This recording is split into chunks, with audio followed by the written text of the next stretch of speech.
ఒక మామూలుగా కనిపించే నాణ్యము పురాతన ప్రాచీన నాగరికతను గుర్తుగా సూచిస్తుంది మరియు భయంకరమైన ఆత్మ కాపలగా ఉంటుంది. మరి ఈ నాణ్యము ఈ ప్రపంచంలోని ప్రజల చేతికి వస్తే ఏమవుతుంది తెలుసుకుందాం ఈ వీడియోలో. మలేషియన్ తమిళ్ హారర్ ఫిలిం పోచండిలో జరగబోతుంది.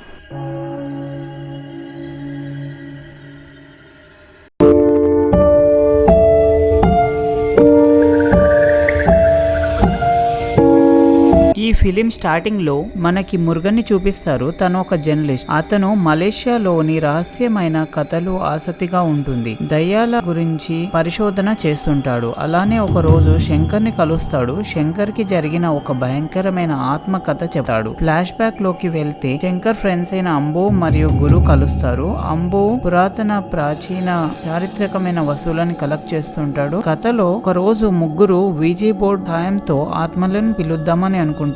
దానికోసం వాళ్ళు ఒక ఆట ఆడతారు. ఆట పేరు స్పిరిట్ ఆఫ్ ద కాయిన్. ముందు వాళ్ళకి ఎలాంటి స్పిరిట్ తో కనెక్షన్ రాదు. అంబు ఈ ఆట కోసం ఒక పురాతనమైన నాణ్యం తీసుకుని వస్తాడు. అంబు సేకరించిన వాటిలో ఈ నాణ్యం చాలా పురాతనమైనది. వాళ్ళు స్పిరిట్ తో కనెక్షన్ కోసం శంకర్ తన రక్తం కూడా వాడతాడు. ఈసారి కూడా స్పిరిట్ తో కనెక్షన్ లేదు అని గురు విసుగు చెందుతాడు. కానీ అంబు శంకర్ మళ్ళీ ఒకసారి ప్రయత్నం చేస్తారు. ఒక ఆత్మ వాళ్ళకి కనెక్ట్ అవుతుంది. ఆత్మ పేరు మల్లిక. ప్రశ్న సమాధానాలతో ఆమె అక్కడే ఉన్న ఒక యూనివర్సిటీలో విద్యార్థి అని తెలుస్తుంది. 23 సంవత్సరాలకి తను చనిపోయిందని, మల్లిక తను నీళ్లలో మునిగినందుకు గాను మరణం జరిగిందని, అది 2010 సంవత్సరంలో అని చెబుతుంది. ఇది విన్న శంకర్ అంజు ఒప్పుకుంటారు. కానీ గురువుకి అస్సలు నమ్మకం లేదు వీళ్ళు ఒక ఆత్మతో మాట్లాడుతున్నారని. అయితే అంబు శంకర్ మల్లికకి ఒక రహస్యం చెప్పమంటారు. అది గురువుకి కాకుండా ఎవరికి తెలియంది. మల్లిక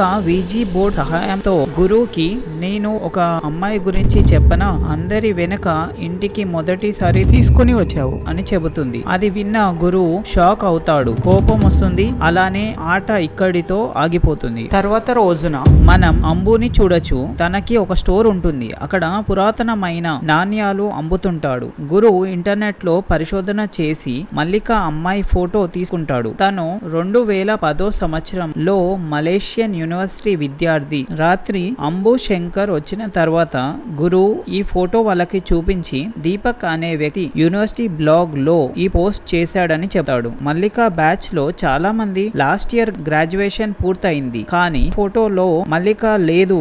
ఏమంటే 2010 సంవత్సరంలో తనతో ఏమో జరిగిందని అనుకుంటారు. వీళ్ళు మళ్ళీ మల్లిక స్పిరిట్ ని ఈ ఫోటోలో ఉన్నది ఎవరు అని అడుగుతారు. మల్లిక స్పిరిట్ ఆ ఫోటోలు నావే అని చెబుతుంది. వీళ్ళు మళ్ళీ మల్లిక స్పిరిట్ ని నువ్వు ఏ నదిలో మునిగి చనిపోయావు అని అడుగుతారు. స్పిరిట్ ఒక అదృశ్య నది అని చెబుతుంది. మరి మల్లిక స్పిరిట్ ని ఇన్ని రోజులు ఈ లోకంలో ఎందుకు ఉంటున్నావు అని అడిగితే మల్లిక స్పిరిట్ పగ కోసం అని చెబుతుంది. గురు మరియు వారి స్నేహితులు కొద్దిగా గందరగోళంలో అవుతారు. శంకర్ ఇలా చేస్తే అని వచ్చే సమయం మనకి సహాయంగా ఉండాలి అని మల్లిక స్పిరిట్ ని గెలవడానికి లాటరీ టికెట్ నెంబర్ చెప్పమంటారు. ఎందుకంటే ఒక ₹1,00,00,000 కోసం స్పిరిట్ నేను మీకు లాటరీ టికెట్ నెంబర్ చెప్తాను కానీ నాకు ఒకటి కావాలి అని చెబుతుంది. శంకర్ స్పిరిట్ ని ఏం కావాలి అంటే స్పిరిట్ 2 కాళ్ళు ఉన్న జంతువు కావాలి అని చెబుతుంది. ఇది విన్న తర్వాత అంబు శంకర్ ఆలోచించి స్పిరిట్ కి కూడా బలి కావాలి అనుకుంటారు. వాళ్ళు స్పిరిట్ తో ఒక హామీ ఇస్తుంటే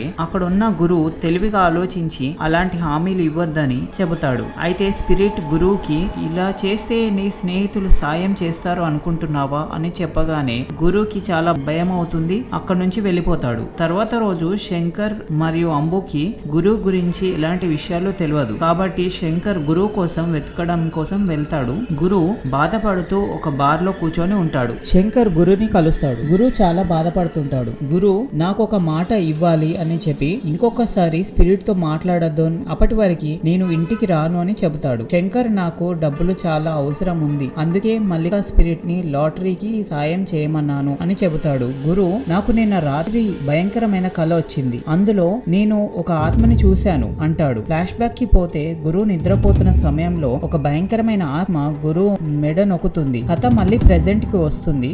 గురు శంకర్ కి ఒక జుట్టు చూపిస్తాడు. నిన్న రాత్రి జరిగిన సంఘటనలో ఆత్మ నుంచి తీసుకున్నాను అని చెప్తాడు. గురు టొపెన్ చెక్కోన్ అనే వాళ్ళు ఫ్రెండ్స్ కాదని, అది పురాతనమైన గణేశుడు మరి శివుడి దేవుళ్ళ నామాలని మదురైలో పిలుస్తారని చెబుతాడు. ఇది ఆ స్పిరిట్ కి తెలుసు. మల్లిక అనే స్పిరిట్ మామూలుదైతే కాదు, అది బలమైన ఇంకొక స్పిరిట్, కాబట్టి మనము దూరంగా ఉండాలి అంటాడు. గురు మరియు శంకర్ ఇంటికి వస్తారు, కానీ వాళ్ళు మద్యపానం చేసి ఉంటారు. వీళ్ళు మళ్ళీ ఆ స్పిరిట్ ని ఎదుర్కోవడానికి వీజీ బోర్డ్ సాయంతో మాట్లాడతారు. స్పిరిట్ మళ్ళీ వాళ్ళకి 2 కాళ్ళు ఉన్న జంతువు కావాలి అంటుంది. గురుకి చాలా కోపం వస్తుంది. గురు వీజీ బోర్డ్ పైన కాలు పెడతాడు. స్పిరిట్ ఇప్పుడు మరణం వస్తుంది అని చెప్తుంది. గురు శంకర్ అంబో చెప్పిన మాటలు వినకుండా బోర్డ్ ని బయటికి విసిరేస్తాడు. అలానే నాణ్యంని కూడా. శంకర్ పొద్దున లేచి బాత్రూమ్ కి వెళ్తాడు. ఇక్కడ గురు మృతదేహం కనిపిస్తుంది. శంకర్ షాక్ అవుతాడు. అలాగే గురు చేతిలో నిన్న రాత్రి బయట పడేసిన నాణ్యము కూడా ఉంటది. ఈ కథ శంకర్ మురుగన్ కి చెబుతుంటాడు. మురుగన్ నాణ్యం గురించి అడుగుతాడు. శంకర్ నాణ్యం ఇవ్వడానికి ఒప్పుకోడు, కానీ మురుగన్ కొన్ని డబ్బులు ఇస్తాడు. శంకర్ ఆ ఇంటికి తీసుకెళ్తాడు. అక్కడే ఇదంతా జరిగింది. నాణ్యం సేమ్ స్థలంలో ఉంటుంది. అక్కడే గురువు ప్రాణం పోయింది కదా. మురుగన్ నోటీస్ చేసి ఈ నాణ్యం చాలా పురాతనమైంది అని నాణ్యం తీసుకొని వాళ్ళు అంబు దగ్గరికి వెళ్తారు. అంబు, ఈ నాణ్యం నాకు ఒకరు అంబారు, కానీ వాళ్ళు కూడా ఇది ఎక్కడ నుంచి వచ్చిందో తెలియదు అంటాడు. రిజిస్టర్ చెక్ చేస్తే ఈ నాణ్యం 2010 లో దీపక్ అనే అబ్బాయి అంబాడు. శంకర్ మల్లిక ఫోటో ఇంటర్నెట్ లో తీసుకున్నాము కదా, అది కూడా దీపకే తీశాడు అంటాడు. మల్లిక చనిపోయింది కూడా 2010 లోనే. వీళ్ళు నాణ్యం గురించి తెలుసుకోవడానికి రిజిస్టర్ లో ఉన్న అడ్రస్ కి వెళ్తుంటారు దీపక్ తో నిజం తెలుసుకోవడానికి. దారిలో పోతుండగా మురుగన్ ఈ నాణ్యాన్ని ఫోటో తీసి వాళ్ళ నాన్నకి కూడా పంపిస్తాడు. పురాతనమైన నాణ్యాల గురించి వాళ్ళ నాన్నకి చాలా బాగా తెలుసని దీపక్ ని కలిసి మల్లిక మరణం గురించి అడుగుతారు. ఆశ్చర్యంగా దీపక్ ఫ్లాట్ లోనే మల్లిక కనిపిస్తుంది. వాళ్ళు ఇద్దరు పెళ్లి చేసుకుంటారు. మల్లికని చూసిన శంకర్, అంబు, మురుగన్ చాలా షాక్ అవుతారు. వీళ్ళు మల్లికకి ఈ నాణ్యం చూపించి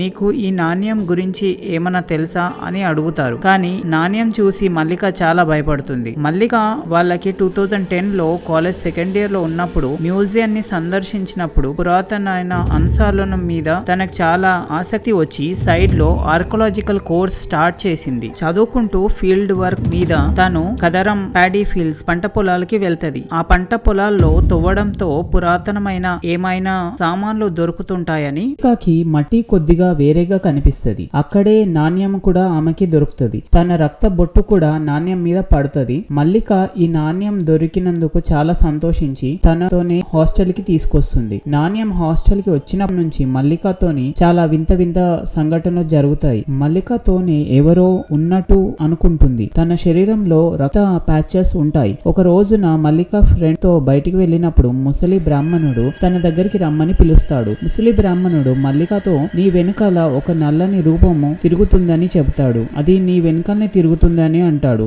మల్లిక ఆ మాటలకి చాలా భయపడి అదే రాత్రి పడుకున్న మల్లిక కళ్ళు ఒక్కసారిగా తెరుచుకుంటాయి. తన చేతి వేళ్ల నుంచి రక్తం కారుతుంటది. రక్తం కింద నుంచి ఒక భయంకరమైన రూపం తాగుతుంటది. అది చూసిన మల్లిక గట్టిగా అరిచి బాగా భయపడుతుంది. తర్వాత రోజున మల్లిక వెళ్లి ముసలి బ్రాహ్మణుని కలుస్తుంది. నాతో ఏమో జరుగుతుందని ఏంటో చెప్పమని అనగా బ్రాహ్మణుడు, నీది కాంతి నువ్వు నీ దగ్గర పెట్టుకున్నావు, దాని వల్లే చెడు శక్తి నీ వెనుకాలనే పడుతుంది. ఆ వస్తువుని తిరిగిచ్చేయమని విభూది ఇస్తాడు తన రక్ష కోసం. మల్లిక హాస్టల్కి వస్తది. అసాధారణమైన సంఘటనలు జరుగుతుంటాయి. మల్లిక భయపడి తన రూమ్ కి వెళ్లి లాక్ చేసుకుంటుంది. కానీ ముందుగానే ఆత్మ మల్లిక కోసం వేచి చూస్తుంటుంది. ఆత్మ భయంకరంగా కనిపించే ఒక మనిషి రూపము తన చేతిలో త్రిశూలం పట్టుకొని ఉంటాడు. ఈ మనిషి లాంటి ఆకృతి శ్మశానంలో ఉండేవాడిలాగా ఉంటాడు. పెద్ద పెద్ద వెంట్రుకలు, మెడలో ఒక మాల వేసుకొని ఉంటాడు. ఆత్మ మల్లిక వైపు వస్తుంది.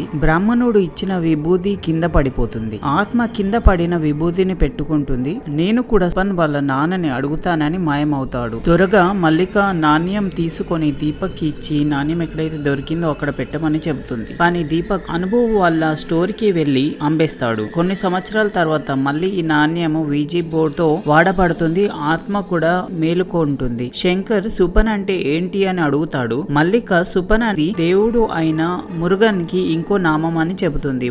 వారి నాన్నగారు మహాదేవుడైన శివుడు, ఆత్మ దేవుడు అయిన శివుడిని అడుగుతానని అంటాడు. శంకర్ ఆత్మ మరణం ఒక అదృష్టమైన నదిలో జరిగిందని చెబుతాడు. మల్లిక వారికి కదరం అనే స్థలం సముద్రం నది మధ్యలో ఉంటుందని, అక్కడ నీళ్లు విపరీతంగా ఉండడంతోని పురాతనమైన ఒక నగరం కూడా ఉండాలని, అక్కడ వ్యాపారులు మంచి లాభాలతో ఉంటారని, ఎందుకంటే స్టీల్ కి సంబంధించిన పనులు జరుగుతుంటాయి, అందుకే ఆ నగరానికి కదరం అనే పేరు వచ్చింది. కానీ చోళ రాజు అయిన రాజేంద్ర చోళ కబ్జా చేసిన తర్వాత మెల్లమెల్లగా నది కాస్త మట్టిలోకి మారిపోయింది. ఆ స్థలంలోనే 2010 లో నాణ్యం దొరికింది. అందుకే ఆత్మ నది ఒక అదృశ్యం నది అని చెబుతుంది. మురుగన్ కి వాళ్ళ నాన్న ఫోన్ చేసి ఈ నాణ్యం 1600 సంవత్సరాలప్పుడని, పాండ్యుల ఎర జరుగుతుందని, ఈ నాణ్యం వెనకాల 2 చేపలు ముద్రించి ఉన్నాయి, ఆ సమయంలో ముఖ్యమైన చిహ్నం అంటాడు. ఈ నాణ్యం ఇంకోవైపు దేవుడు అయిన శివుడి చిహ్నం ఉంటుంది, తన చేతిలో త్రిశూలం కూడా ఉంటుంది, పాండ్యులు పూజించే దేవుడు కాబట్టి వాళ్ళు చెక్కించారు అంటాడు. మురుగన్ శంకర్ కి ఈ ఆత్మ చాలా ఏళ్ల పురాతనమైనదని, ఈ ఆత్మకి శాంతి చేయాలంటే ఈ నాణ్యం తీసుకొని వెళ్లి అదే స్థలంలో పెట్టాలి. ఎక్కడి నుంచి అయితే ఈ నాణ్యం తీసుకొచ్చారు, అందరూ కలిసి కదరం వెళ్తుంటారు. అక్కడికి వెళ్ళిన తర్వాత మల్లిక ఈ నాణ్యం ఎక్కడి నుంచి అయితే తీసిందో అక్కడ పెడుతుంది. మల్లిక ఆత్మకి క్షమించమని చెబుతుంది. మురుగన్ చాలా ఆసక్తిగా ఉండడంతో అక్కడ తవ్వడం స్టార్ట్ చేస్తాడు. ఎందుకంటే ఇదే నేలలో ఈ నాణ్యం ఎందుకు ఇక్కడే దొరికింది అని. శంకర్ కూడా మురుగన్ కి సాయం చేస్తాడు. వారు తవ్విన తర్వాత వారికి ఒక అస్థిపంజరం కనిపిస్తుంది. అస్థిపంజరం ఒక పోల్ కి స్టీల్ రాడ్లతో కట్టి చూపిస్తారు. అది చూసిన శంకర్ మురుగన్ షాక్ అవుతారు. పంజరం ఇన్ని సంవత్సరాల్లో ఖరాబే కాలేదు అంటే ఎవరో దానిని రక్షిస్తున్నారని. ఇంకోవైపు అంబు ఒక రాడ్ తో శంకర్ వైపు దాడి చేస్తాడు. మురుగన్ శంకర్ ని కాపాడుతాడు. శంకర్ ఆశ్చర్యంతో ఉంటాడు. మురుగన్ తాను అంబు పైనే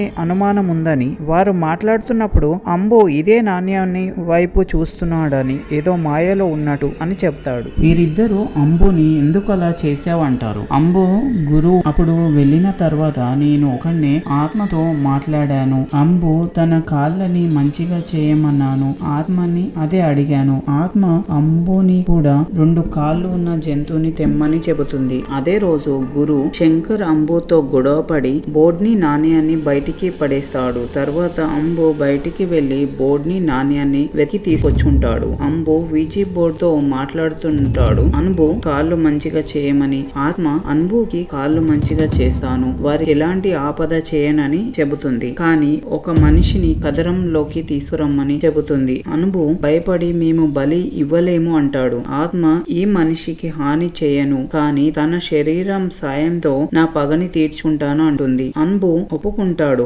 ఆత్మ అన్బుకి ఒక నిమిషం తన కాళ్ళ మీదే నిలబడినట్టు చేస్తుంది. ఇంతలో గురు అక్కడికి వస్తాడు. అంబు దగ్గర నాణ్యం బోర్డ్ ని చూసి కోపడతాడు. నాణ్యం తీసుకుని వెళ్లి బాత్రూమ్ లో ఫ్లష్ చేస్తుంటాడు ఆత్మని ఆపడానికి. అన్బు గురుని అలా చేయొద్దని ఆపుతుంటాడు. వాళ్ళిద్దరూ తోసుకోవడం వల్ల గురు వెళ్లి సింకికి తాకి అక్కడే మరణిస్తాడు. అంబు వారికి నిజం చెప్పి ఏడుస్తూ నేను నా కాళ్ళు మళ్ళీ వస్తాయని అలా చేశాను, కానీ గురుని చంపడం కాదు అంటాడు. శంకర్ కి కోపం వస్తుంది, కానీ స్టీల్ రాడ్ తో మురుగన్ ని కొడతాడు. మురుగన్ స్పృహ తప్పుతాడు. శంకర్ ఆత్మకి ఒక శరీరం కావాలి అయితే జర్నలిస్ట్ ని బలి చేద్దాం అంటాడు. దీనితో అన్బు కాళ్ళు మళ్ళీ వస్తాయి. శంకర్ కూడా లాటరీ టికెట్ గెలుస్తాడు. దానితో అప్పులు తీరుతాయని అనుకుంటారు. అంబు శంకర్ కి అస్థి పంజరాలు సంఖ్యలు తీసేయమంటాడు. ఆత్మ అప్పుడే విముక్తి చెందుతుందని. వీరు ఇలా చేయగానే ఆత్మ తవ్విన స్థలం నుంచి లేచి వస్తుంది. ఈ ఆత్మని మనము మల్లికతోని చూడొచ్చు.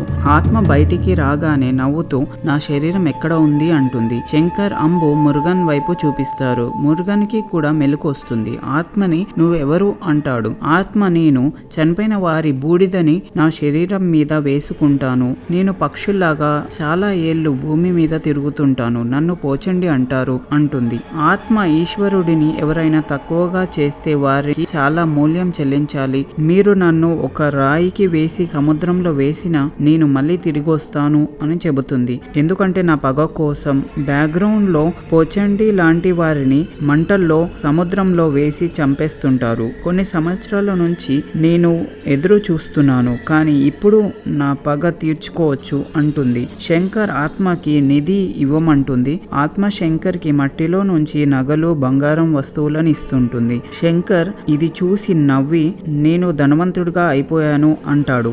అంబు కాల్ కూడా ఇదే మట్టిని వేసి అంబు పిచ్చివాడిలాగా సంతోషంగా ఉంటాడు. తన కాళ్ళు మెల్లగా తిరిగి వస్తాయని. కానీ ఇప్పుడు కూడా అంబు కాళ్ళు భూమి మీదే ఉంటాయి. ఆత్మ మురుగన్ శరీరంలోకి వెళ్తాడు. తర్వాత మురుగన్ మనకి ఫ్లైట్ లో కూర్చొని ఉంటాడు. తన చేతిలో ఈ నాణ్యం కూడా ఉంటుంది. చివరిలో ఒక బ్రాహ్మణుడు పోచండి అనేవాళ్ళు భూతాలు దయ్యాలు కాదని, పోచండి అనేది తమిళ్ చరిత్రలో ధర్మమైన చిహ్నం అంటాడు. పురాతన సమయంలో తమిళ్ వారికి ఒక ఆటంకం వచ్చింది. కలపెల్ అచ్చి సమయంలో జనాలు భగవంతుడు అయిన శంకర్ని పూజిస్తలేదు.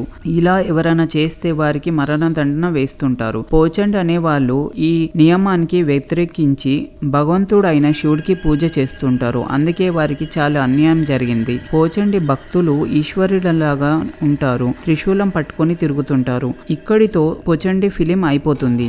ఇప్పటికి మీరు పోచండి నుంచి మన ఇతిహాసంలో వారికి ఉన్న ప్రత్యేకతని తెలుసుకోవచ్చు.